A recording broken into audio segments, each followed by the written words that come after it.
To keep the peace in any big city, especially ones with limited space, there are strict parking rules to follow. If you don't follow them, you could risk being towed. But did you know that when it comes to towing, you do have rights? We explain in our City Focus segment.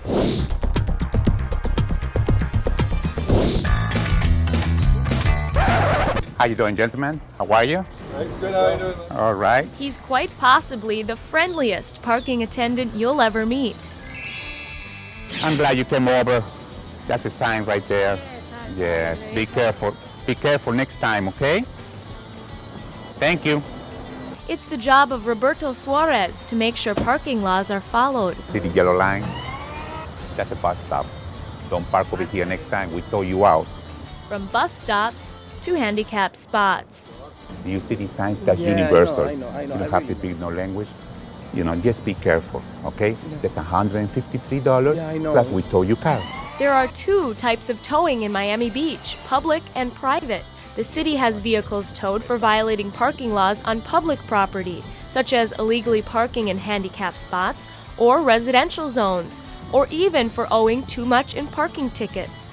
Private property tows occur when somebody parks illegally on private property, where the property owner has a contract with a towing company to tow vehicles. Can you send me a record to the 0 block Ocean? Getting your car towed is not a welcomed experience, but it shouldn't be worse than it has to be. That's why the city is publishing a towing Bill of Rights. It'll have information such as what the towing rates are, what the difference between public and private property towing, and information on if there are complaints or they feel that they were overcharged or what have you, telephone numbers and contacts so that they can certainly lodge a complaint.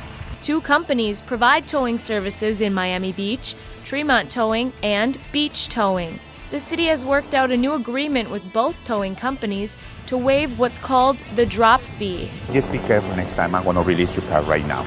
So if you come out while your car is being towed like this woman, the tow truck must release your vehicle at no charge. Well, we've been working with both towing companies to develop a couple of different initiatives that will certainly hopefully make life a little bit easier for residents. And a How's My Driving campaign is currently under design to make sure everyone's sharing the streets of Miami Beach safely. We've gotten complaints about obviously tow truck drivers driving and speeding throughout the city and driving infractions and so forth. So we decided to come up with a campaign where folks can call. It's an independent third party. It's an 800 number. Stay tuned to City Vision for details on the How's My Driving campaign and the Towing Bill of Rights. If you have any questions about parking in Miami Beach, phone our parking department at 305-673-PARK. Here at South Point Park, there are plenty of free places to park your seat. The grand opening of the park tops off 2 years of work and renovations. Olivia Almagro has our planned progress report.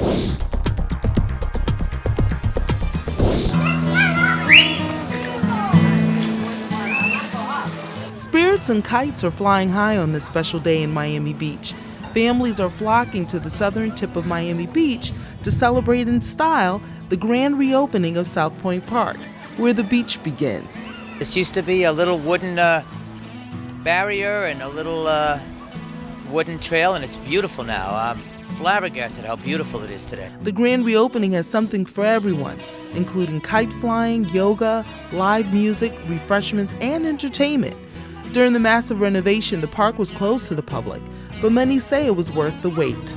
Frisbee? I'm so happy that it's open. It took so long, and everyone in the area was anxiously awaiting for it to open, and it's just so beautiful. And today's a great day, and there's so much to do here. I mean, we've been here since like 10 o'clock this morning, and they're not leaving.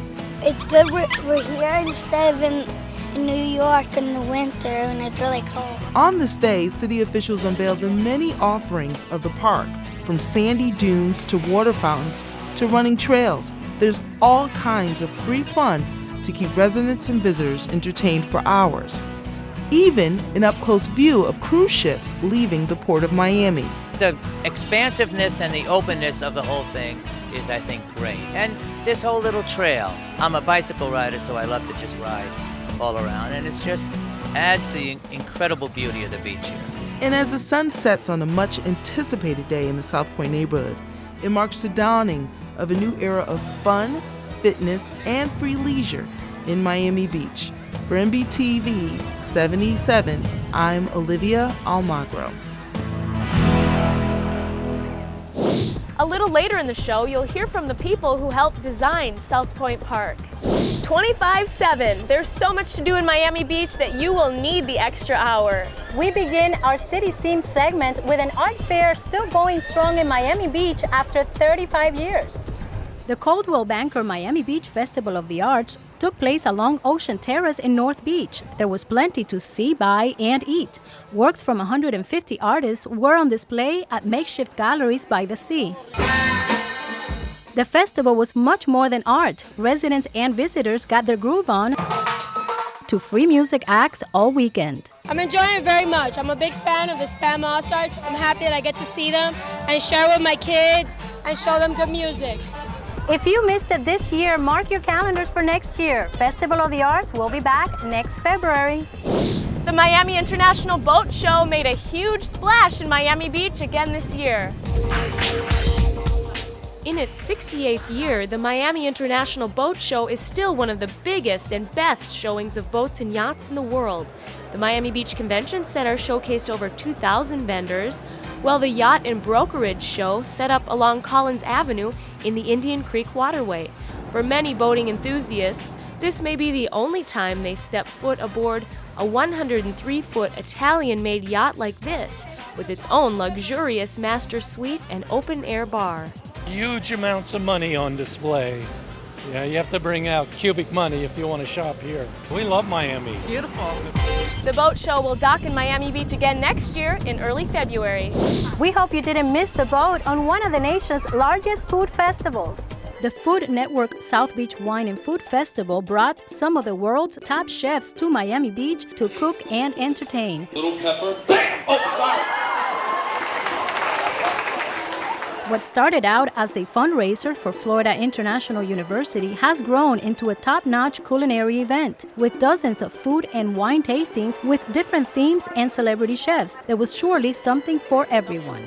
Next year, the festival takes place February 25th through the 28th, and remember, residents can buy discounted tickets to some events before they go on sale to the public. All eyes were on the Colony Theater on Lincoln Road as it hosted the Miami International Film Festival. Lights, cameras, and lots of action. Paraíso made its world premiere at the Colony. There was a line of people waiting to get into the show. I just hope I get a ticket. The Miami International Film Festival brings the best of world cinema to theaters across Greater Miami. It's year 26 of the film festival. Years back, people used to complain that Miami didn't have a lot of culture, but you see the turnout, so I think the public is there. The festival also used the Byron Carlisle Theater in North Beach to screen some of its films. Here we are, right here. Coming up next on City Vision, they witnessed history, what Miami Beach's finest did to help the inauguration of our new president. Teens share in the fun at their new hangout in Miami Beach. 2, 3. And more on what it took to remodel South Point Park. That's next on City Vision.